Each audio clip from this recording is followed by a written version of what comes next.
It's been a busy couple of weeks for EVs in Malaysia. I mean, we've seen a whole bunch of them launch, from Mercedes and Volvo, with the latter even committing to making Malaysia an EV hub.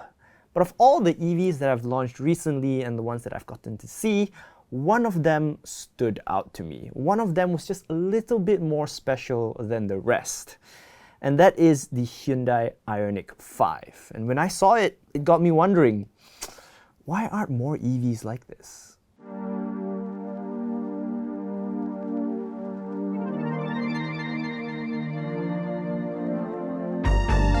I mean, just look at it. Right off the bat, the car already looks like nothing else on the road. Somehow Hyundai has combined just enough retro hot hatch flair with sleek lines of the future to produce a car that looks like it drove right out of a sci-fi show. I particularly like the rear lights and the back end of the Ioniq 5 because it somehow makes the car look like a small hot hatch despite it actually being a compact crossover SUV. Hyundai says that they've built this car from the ground up to be an electric vehicle, a bespoke car for an electrified future. And honestly, having sat in the Ioniq 5, I kind of believe them. The cabin, for example, although it's familiar in the sense that it's kind of like a car, it doesn't really feel like any other car I've sat in. For starters, the car feels super roomy on the inside. The center console can be moved around, and they've even designed the storage space there to look completely different. But Hyundai didn't go around redesigning the cabin by, just making everything electric or touch and then just slapping a bunch of screens everywhere. No, because there's a real sense of practical design in there, and I really appreciate that. For starters, they've kept a lot of the important controls you want to adjust while driving as analog buttons or knobs. The glove box doesn't open out like a door. Instead, you slide it open like a drawer, revealing a lot of storage space. The handles for the doors on the inside are designed to look like part of the door sill, so there isn't just a random cubbyhole that looks out of place in the otherwise sleek door trim. The only complaint I would have about the looks of the cabin would be the two displays. Now, they look great as screens, and they've also got a matte finish so they don't pick up fingerprints or glare. But the white bezels look really old-fashioned. They look like they were from an iPad from 10 years ago, and that always pains me to see. I thought we figured this out already. Black bezels hide the size of the frame better. Regardless, it is a small complaint in what is otherwise a truly fascinating cabin. It really doesn't feel like any of the retrofitted EVs I've seen so far, where they basically just slap an electric motor into a petrol car. Even the Volvo XC40, which is also another ground-up electric car, that still feels like any other Volvo when you get in the cabin.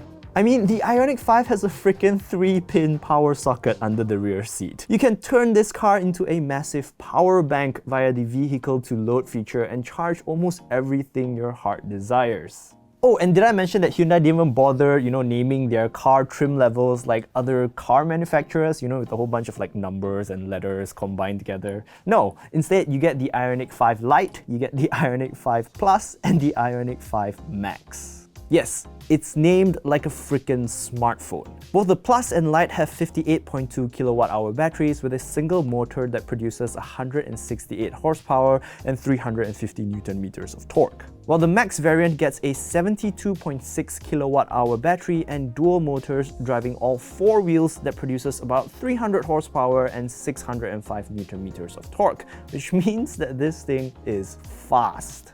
And not just on the road fast, because the Ioniq 5 also supports DC fast charging at 350 kilowatts, which means that it will charge from 10% to 80% in just 18 minutes. Granted, there isn't a charging station in Malaysia that can output that yet, but even on a 50 kilowatt DC charger, you can get the same amount in just 47 minutes. Now, before I got the chance to sit in and really experience the Ioniq 5, I wasn't really sold on the idea of a bespoke EV because in my head it was just another car, right?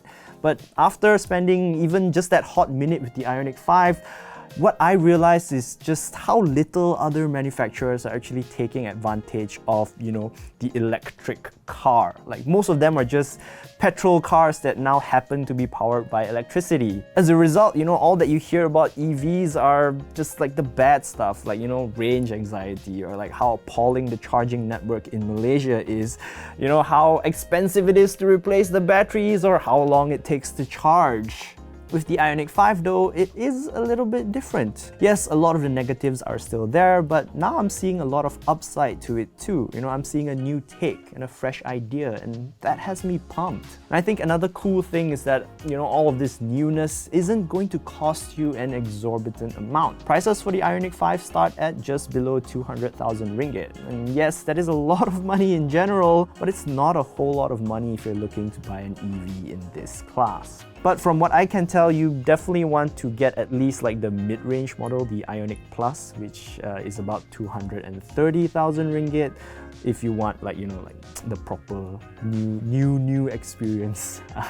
But yeah, that's basically what I think about the new Hyundai Ioniq 5. I'd love to hear your thoughts in the comments section below, so make sure you leave them down there. Now, there's still a lot more about the Ioniq 5 that I obviously wasn't able to cover in this short video, but I will leave a link to our launch post in the description box below, so make sure you hit that and check it out.